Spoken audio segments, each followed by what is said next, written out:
Promoter Eddie Hearn is putting a positive spin on Edgar Berlanga's loss to Canelo Alvarez, suggesting that he's now the second most popular fighter in the super middleweight division following his competitive defeat last Saturday night in Las Vegas. Hearn says Berlanga frustrated the unified super middleweight champion Canelo at times with his ring IQ. Canelo was frustrated, but for a different reason than Berlanga's ring IQ. He was upset with the head-butting, low blows, rabbit punches, and illegal straight arms Berlanga was using. It appeared that Berlanga was just there to survive all night and didn't fight hard until the 12th round. In the other rounds, Berlanga looked too afraid to throw his power shots for fear of being countered by Canelo again. After Berlanga was knocked down in round 3, he played it safe, throwing mainly jabs. Hearn and casual boxing fans were celebrating Berlanga afterward just because he got knocked out, but they didn't have the insight to see that he was just trying to survive and wasn't trying to win. He was there to go 12 rounds. The Matchroom promoter Hearn is trying to paint a false picture that Berlanga had fought in a heroic way, but that's not the reality. He was less impressive than Canelo's previous opponent, Jaime Munguia, who fought harder and actually won 4 rounds last May. Munguia was more courageous. It was only competitive because Canelo didn't have the size or the gas tank to finish off Berlanga due to his huge 6 feet 1 inch, 193-pound frame during the fight. If Canelo's conditioning were better, he'd have knocked Berlanga out by the 4th round because he was there to be stopped if he could put his punches together instead of just loading up with single shots.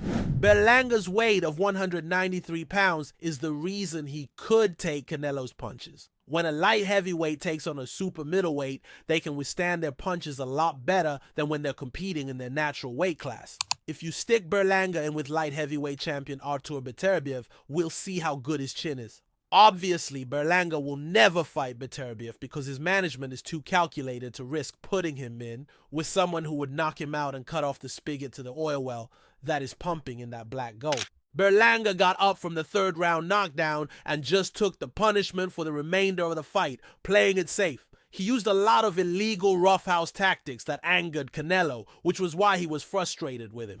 Berlanga is more popular due to his fan base in New York City than the other contenders in the 168-pound division, but he lags far behind in the talent department.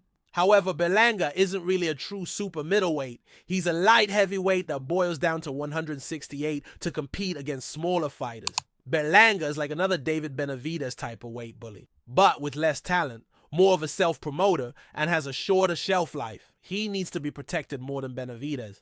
When Hearn says comeback trail, that's code for soft opponents like the ones he'd been matched against to build his 22-0 record to get him the Canelo payday. Hearn is selling a fake product to the public, trying to make it look better than it is. Berlanga is the equivalent of fool's gold, and only the naive fans believe he's the genuine 24-karat gold real thing.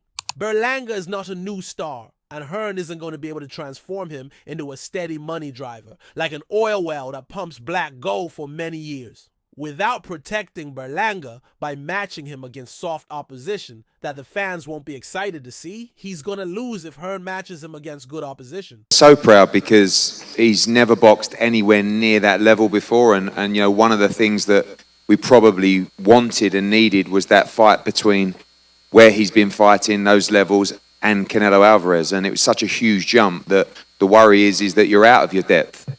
And I think more importantly, it was the way that he handled the week, the way that he handled the dressing room, the way that he handled the ring walk, the crowd. But for me, one of the most pleasing things was the boxes that he ticked. You know, an impregnable chin that took every shot in the artillery of Canelo Alvarez. And to be honest, like, the knockdown was an incredible left hook. It was kind of like a flash knockdown, but he was never really hurt in the entire fight. You know, I said to him earlier, he's secured his entire life and his family's life forever at such a young age. And it's just the beginning. Because right now, I think you have to say that he's probably the #1 name in the division outside of Canelo Alvarez.